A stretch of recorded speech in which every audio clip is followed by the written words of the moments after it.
प्रिय विद्यार्थियों, YouTube channel में आपका स्वागत। मैं हूं Bhuraram, associate professor physics and officiating principal government college Abu road.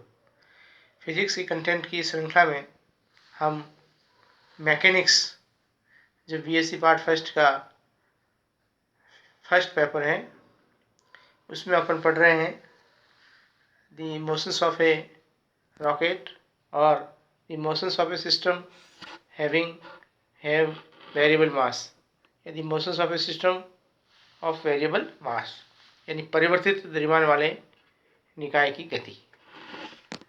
तो आप देखिए, परिवर्तित द्रव्यमान वाले निकाय जो है वो रॉकेट है, यानी उसका जो द्रव्यमान है वो प्रति सेकंड परिवर्तित होता रहता है, क्योंकि उसके अंदर जो ईंधन होता है वो ईंधन जलता है और जली हुई गैसें बाहर निकलती है, इसलिए उसके द्रव्यमान जो है वो सतत समय के साथ में क्या होता है, कम होता जाता है। तो अब देखिए आप कि जो रॉकेट है वो रेखीय समयोग संरक्षण व गति के तृतीय नियम पर आधारित होता है। रेखीय समयोग संरक्षण क्या होता है, ये आप जानते हैं कि बाह्य बल की अनुपस्थिति में किसी भी पिंड का कुल रेखीय संवेग नियत रहता है। और गति का तीसरा नियम क्या है कि प्रत्येक क्रिया के विपरीत बराबर परिमाण में व विपरीत दिशा में प्रतिक्रिया होती है। Every action has equal reaction in same magnitude but act in opposite direction. आप छोटी कक्षा में पढ़ चुके हैं। तो रॉकेट में क्या होता है कि इसमें ईंधन के रूप में जो जली हुई गैसें तीव्र वेग से बाहर निकलती है, जिसको अपन जेट कहते हैं, और इस जेट को अपन एक क्रिया माने तो प्रतिक्रिया के रूप में रॉकेट विपरीत दिशा में यानी ऊपर की ओर गति करता है। ये आप इसका चित्र देखिए। इसमें एक दहन कक्ष होता है जिसको अपन कंबशन चैम्बर कहते हैं। इसके अंदर ईंधन के रूप में द्रव हाइड्रोजन ली जाती है और ऑक्सीकारक पदार्थ इसमें HNO3 या हाइड्रोजन पेरोक्साइड H2O2 दिया जाता है। जब इसे जलाया जाता है तो इसके अंदर गैस का दाब बढ़ जाता है और जली हुई गैस में धुआं तीव्र वेग से यहाँ नोजल से बाहर निकलते हैं जेट के रूप में। देखिए आप कि किसी समय पर रॉकेट का द्रव्यमान m है, इसका वेग v है, जली हुई गैसें का वेग v है, विपरीत स्मॉल v है, और द्रव्यमान के परिवर्तन की दर क्या होती है, dm/dt बराबर -m। m का मतलब प्रति सेकंड उसका जो द्रव्यमान है वो इतना कम होता जाता है, dm/dt बराबर -m। तो अब अपन ये कहेंगे कि वापस समझ लीजिए, इसमें एक दहन कक्ष होता है जिसमें ईंधन और ऑक्सीकारक पदार्थ मिलाए जाते हैं। जब इसमें ईंधन को जलाया जाता है तो जली हुई गैसों का अंदर दाब बढ़ जाता है और जली हुई गैसें तीव्र वेग से एक सूक्ष्म छिद्र जिसको नोजल कहते हैं उससे बाहर एक जेट के रूप में निकलती है। जेट को अपन क्रिया बल माने तो प्रतिक्रिया बल के रूप में रॉकेट दिशा में गति करता है। आप देखिए, आप जेट को अपन क्रिया के रूप में इधर माने तो रॉकेट ऊपर की ओर गति करता है। अपन कहेंगे रॉकेट का द्रव्यमान कैपिटल M और वेग भी कैपिटल M है। रॉकेट के ईंधन की जलने की दर कितनी है, dm/dt बराबर -m। स्मॉल m क्या है, जली हुई गैसों का द्रव्यमान है, और जेट का वेग क्या है, v है। तो इस जेट का प्रयोगशाला फ्रेम के सापेक्ष वेग क्या होगा, v - v, सापेक्ष के नियम से, रिलेटिविटी से v - v आ जाएगा। तो निष्कासित गैसों द्वारा आरोपित प्रति सेकंड संवेग, यानी जो गैस निकलती है उसको प्रति सेकंड संवेग कितना देगी, इसके जलने की दर कितनी होगी, dm/dt इंटू वेग कितना होगा, dv - v, ये इसका प्रति सेकंड दिया हुआ संवेग होगा। अब रॉकेट पर ऊपरी ओर बल कितना लगेगा, ये बल तो अपने ऊपरी ओर लगेगा, क्रिया बल के बराबर प्रतिक्रिया बल लगेगा, और ये mg विपरीत दिशा में लगेगा। तो अपन क्या लिखेंगे, dm/dt v - v - mg।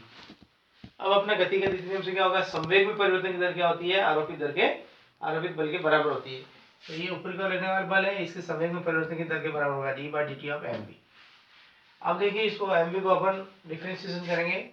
Product of two function है, first function into differential of second, फिर first differential of first and second constant.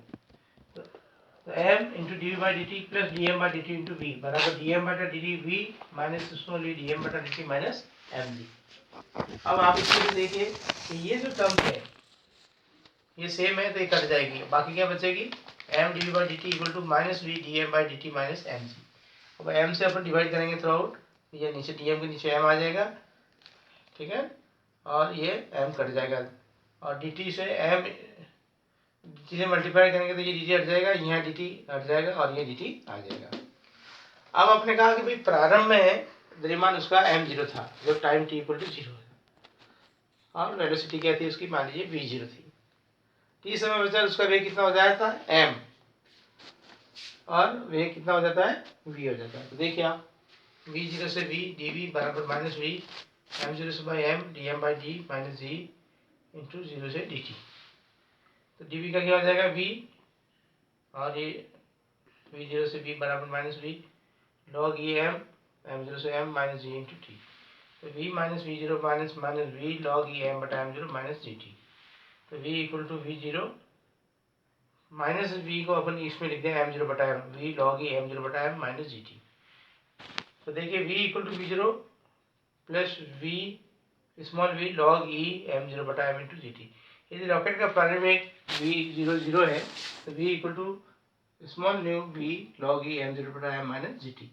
देखिए v जेट का वेग, v रॉकेट का वेग, m0 उसका इनिशियल मास और m t समय के पश्चात इसका द्रव्यमान है। अब आप देखें ये है इम्पोर्टेंट है, एग्जाम में पूछा जाता है, तो इस पर नंबरिकल्स भी बनते हैं। तो देखिए आप ये है, तो आप इसको एक बार वापस समझ लीजिए कि कैसे होता है। तो आप पहले अपन क्या कहेंगे कि भाई जलीय हुई गैसों द्वारा प्रति सेकंड जो समय दिया जाता है वो dm बटा dt v माइनस v हो गया, ठीक है, यानी प्रति सेकंड जितनी निकलती है small m into v minus v। अब ये प्रतिक्रिया बल ऊपर के और लगेगा, और लेकिन इसमें ग्रेविटी को अपन है तो ये mg से अपने डिवाइड माइनस कर दिया, और ये अपने संवेग में परिवर्तन की दर के बराबर होगी रॉकेट के। इसमें डबल डिफरेंशिएशन पर फंक्शन दोनों का निकाला, इधर से ही अपना इसको सॉल्व किया, तो ये पहला टर्म्स कट गया, ये आ गए। अब अपन क्या करेंगे, वेरिएबल कंप्रेशन से इधर dv रखेंगे और dt इस साइड में रखेंगे टाइम का, और अपन इंटीग्रेशन आज करेंगे v0 से v m0 से m 0 से t करेंगे।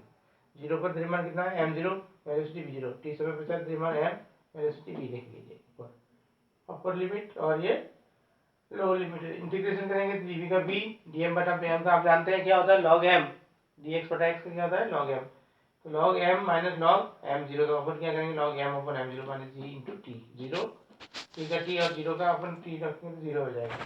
अब यहाँ पर रखेंगे तो v0 और ये माइनस न्यू है तो अपन v है तो ऊपर नीचे अपन क्या करेंगे चेंज कर देंगे, m0 बटा m किया आपने, तो m0 क्या होता है m से ज़्यादा होता है द्रव्यमान प्रारंभ में, ये चीज़ होता है, ये फॉर्मूला होता है। इसको आपको याद रखना है। आपका धन्यवाद, आगे अपन और पढ़ेंगे इसके बारे में।